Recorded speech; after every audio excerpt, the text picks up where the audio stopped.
ایک سوال یہ ہے، روزے کی حالت میں بال اور ناخن نکالنے سے کیا روزہ مکروہ ہوتا ہے؟ نہیں، بالکل نہیں، بال بھی نکال سکتے ہیں آپ، ناخن بھی نکال سکتے ہیں، کوئی حرج نہیں، بال نکالنے سے ناخن نکالنے سے روزے پر کوئی فرق نہیں پڑتا۔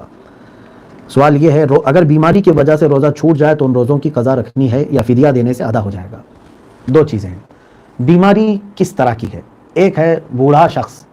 جس کو شیخ فانی کہتے ہیں، یعنی اب وہ دنیا سے جانے کے انتظار میں ہے، اخیر زمانے کی جو بیماریاں ہوتی ہیں جن کو مرض الموت کہتے ہیں،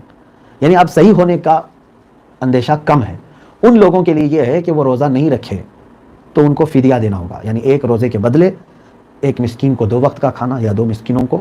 کھلانا، یہ فدیہ ہے، ایک مسکین کو 2 وقت کا کھانا کھلانا ایک روزے کے بدلے ہے۔ اور اگر ایسی بیماری ہوئی تھی، رمضان میں کچھ بیمار ہوا تھا لیکن بعد میں صحیح ہوا،